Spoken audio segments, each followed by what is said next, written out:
Stalling is embarrassing because when you stall, you're more likely to try to rush to fix your mistake.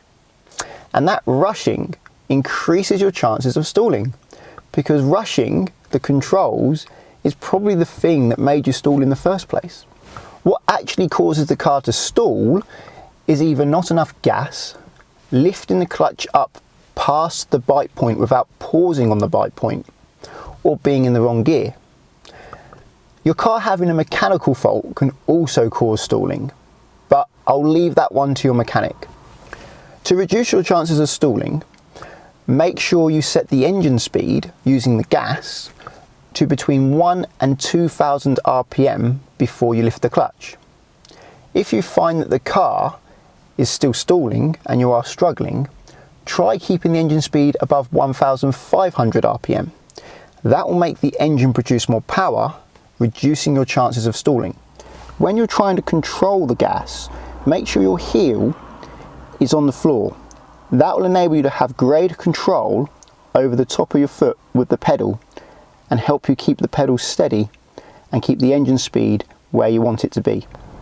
When you have the gas pedal ready and your engine speed is where you want it to be, then it's time to lift the clutch. Make sure you lift the clutch slowly. Even if the car in front of you at a set of green lights has suddenly started accelerating away, don't try to keep up with them. Take your time with that clutch pedal. Lift it slowly until you feel or hear the bite point. Then hold your foot steady on that bite point and let the car gradually accelerate. Once the car is moving, you will find you will normally need to leave the clutch on the bite point for about 3 to 4 seconds until the pitch of the engine, the tone of the engine, starts to get higher. Then you know you can fully come off the clutch. Here are some common mistakes for stalling.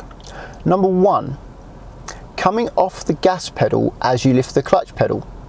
When you're a new driver and your legs haven't got much muscle memory or experience with the pedals yet, as you lift one foot, it's likely your other foot will lift inadvertently as well.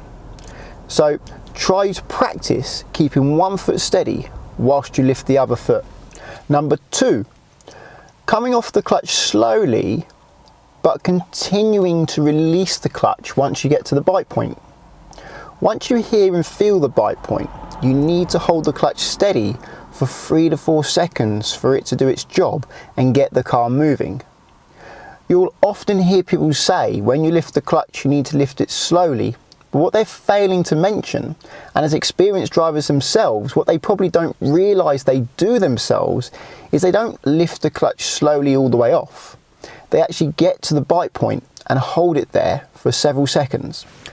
If you don't pause on the bite point, what is likely to happen is the car will kangaroo up the road, depending on how much gas you have. If you have a lot of gas, it may shoot up the road very quickly, or you could even wheel spin. If you have a lack of gas and you don't pause on the bite point, you're likely to stall. Number 3, rushing the gears. Now, as a new driver, you want to move the gears slowly.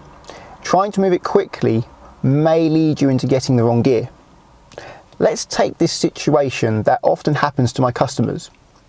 They're slowing down towards a red light and they're in 4th gear from the road before, doing 30 miles an hour, say, in 4th gear, and they're slowing down towards this traffic light, and just as they get to stop, the lights turn green and they feel that they've got to go.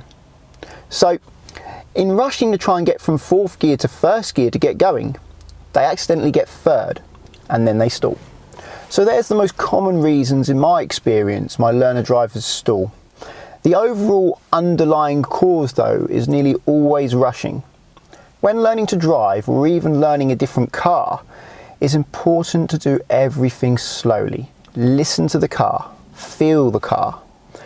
Don't try to keep up with everybody else. You want your full concentration into working with the car, not into trying to move quickly like everybody else around you. If you're not relaxed, you'll struggle to put your full attention into learning the car. Well, that's all for this one. Please subscribe to get my future videos.